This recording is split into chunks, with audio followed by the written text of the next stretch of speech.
Dalam nama Bapa dan Putra dan Roh Kudus. Amin. Bacaan dari Yohanes 15 ayat 12 sampai 17. Inilah perintahku, yaitu supaya kamu saling mengasihi seperti aku telah mengasihi kamu. Tidak ada kasih yang lebih besar daripada kasih seorang yang memberikan nyawanya untuk sahabat-sahabatnya. Kamu adalah sahabatku, jikalau kamu berbuat apa yang kuperintahkan kepadamu. Aku tidak menyebut kamu lagi hamba, sebab hamba tidak tahu apa yang diperbuat oleh tuannya. Tetapi aku menyebut kamu sahabat, karena aku telah memberitahukan kepada kamu segala sesuatu yang telah kudengar dari Bapa-Ku. Bukan kamu yang memilih aku, tetapi akulah yang memilih kamu. Dan aku telah menetapkan kamu supaya kamu pergi dan menghasilkan buah, dan buahmu itu tetap. Supaya apa yang kamu minta kepada Bapa dalam namaku, diberikannya kepadamu. Inilah perintahku kepadamu. Kasihilah seorang akan yang lain. Bapak, Ibu, saudara-saudari yang baik, terima kasih telah bersedia kembali menonton video ini. Bacaan hari ini pesannya terang sebenarnya tentang kasih. Tetapi kalau mau kita dalami lagi, di bacaan ini kita temukan apa buahnya bila kita mengalami kasih itu, apa syaratnya, kan begitu ya. Dan apa yang dialami kalau hidup dalam kasih. Nah, beberapa kata kunci di sini yang membantu kita untuk memahami kasih yang bagaimana.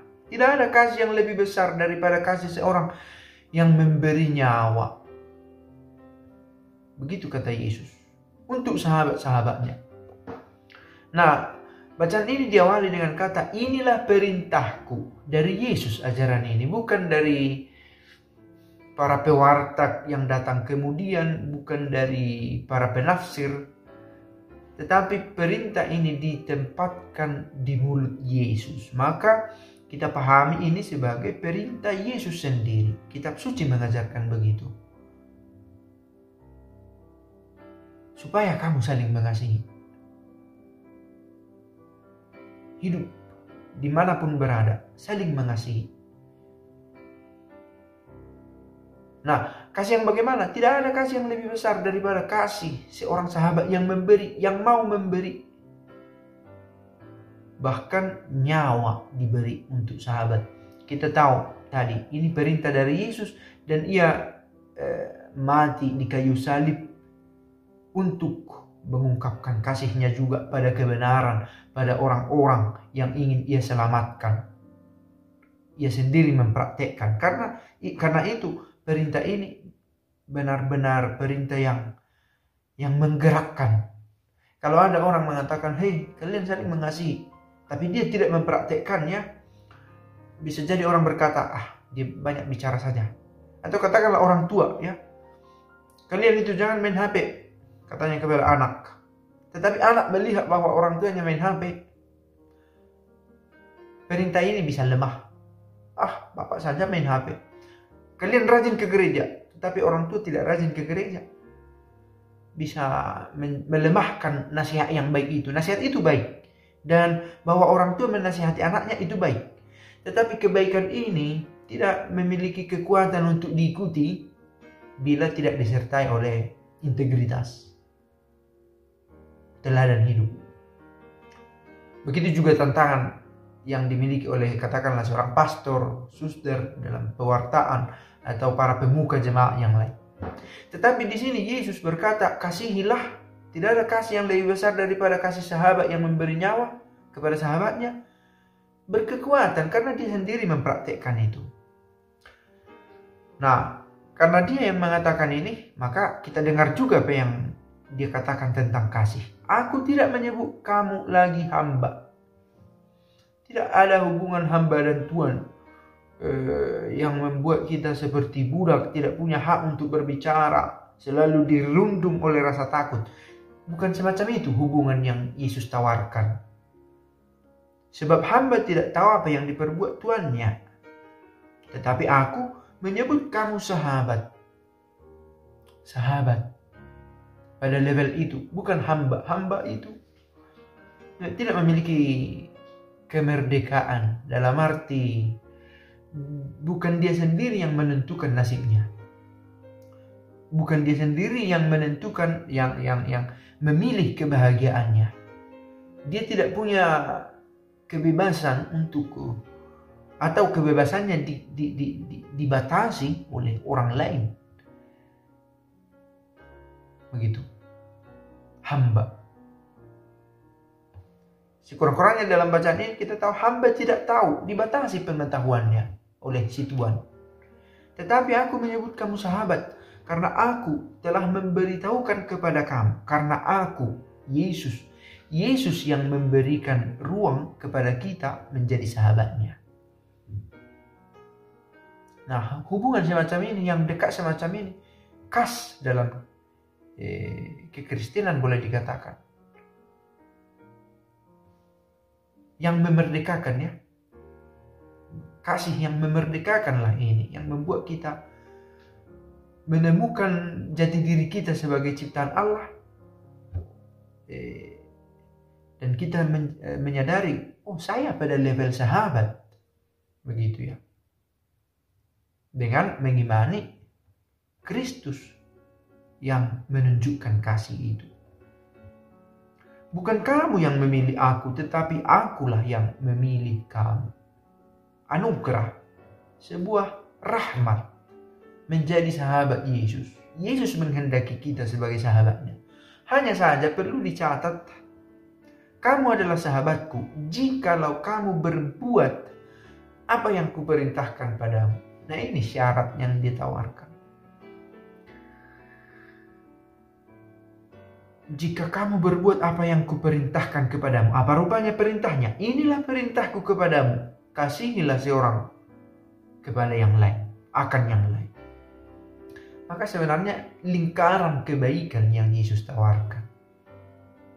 Dan titik berangkatnya adalah rasa dimiliki sebagai sahabat. Penting juga ini sebagai bekal supaya tahu rasanya bagaimana memperlakukan sahabat. Kita mengenal Kristus, karena Kristus tahu caranya membuat orang lain sebagai sahabat. Maka puncaknya tadi memberi nyawa kepada sahabatnya. Pada level ini dibutuhkan kekudusan. Ini titik pencapaian yang ideal. Maka orang-orang diarahkan oleh Yesus supaya sampai ke titik itu. Nah, dalam perjalanan sampai ke titik itu, persahabatan mulai dibina kepada sesama, kepada yang lain. Pemberiannya kecil-kecil barangkali, tidak sampai pada level memberi nyawa, memberi waktu, memberi tenaga, memberi materi. Itulah persahabatan, jalan menuju persahabatan itu. Nah, semoga kita juga karena bacaan ini terdorong menjadi sahabat dan menjadikan orang lain sebagai sahabat. Ada satu tulisan dari Plato berjudul Lysis. Persahabatan itu tidak pernah antara dua orang, katanya. Itu antara tiga pihak. Aku, kamu, dan cita-cita yang sama yang kita capai. Nah, bukan demi diri sahabat sendiri, tetapi bukan melulu hanya demi sahabat sendiri, tetapi demi nilai yang mau dikejar. Katakanlah, saya suka catur. Ada orang yang suka catur. Karena catur ini kami bersama. Mungkin secara personal saya ada karakter yang saya tidak suka darinya, begitu ya. Tetapi karena saya suka catur, dia suka catur, kami bertemu. Kami berkelakar bermain catur bersama. Saya memberi waktu, mau bersama dengan dia, karena kami bermain catur, sama-sama suka catur. Ada konsep yang Yesus tawarkan, inilah kasih. Nah, orang-orang yang setuju dengan konsep ini berkumpul, ini menjadi sahabat yang satu dengan yang lain. Dan memang syaratnya, kamu adalah sahabatku jika kamu berbuat apa yang kuperintahkan kepadamu. Orang-orang yang ingin berbuat seperti yang Yesus perintahkan, bertemu. Meskipun karakternya saya tidak begitu suka, tetapi ya inilah sahabat saya, karena kami sama-sama mencari alamat yang sama, yaitu mengikuti perintah Tuhan. Sehingga persahabatan ini bukan karena suka atau tidak suka. Yesus jelas-jelas tidak suka. Bila tidak suka, kita pakai konsep pemikiran kita. Bila kita berlaku tidak baik, katakanlah begitu, tidak menghormati Allah, dan katakanlah dosa-dosa yang melanggar 10 perintah Allah, ikatkan batu ke lehernya. Bahkan keras juga kata-kata Yesus. Tetapi dia mau mati juga kepada orang-orang yang awalnya berseberangan dengan dia, tetapi kalau kamu berbuat apa yang kuperintahkan kepadamu, orang-orang itu juga dengan sendirinya menjadi sahabat Yesus juga.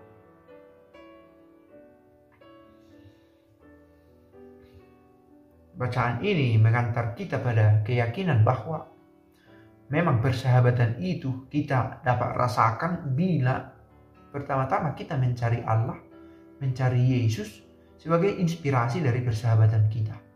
Itulah persahabatan yang sejati, hubungan yang sejati, memberi. Nah, ini tentang teorinya, mudah-mudahan kita diantar pada praktek hidup juga. Semoga. Bapa kami yang ada di surga, dimuliakanlah namamu, datanglah kerajaanmu, jadilah kehendakmu di atas bumi seperti di dalam surga. Berilah kami rejeki pada hari ini, dan ampunilah kesalahan kami, seperti kami pun mengampuni yang bersalah kepada kami. Dan janganlah masukkan kami ke dalam pencobaan, tetapi bebaskanlah kami dari yang jahat. Amin.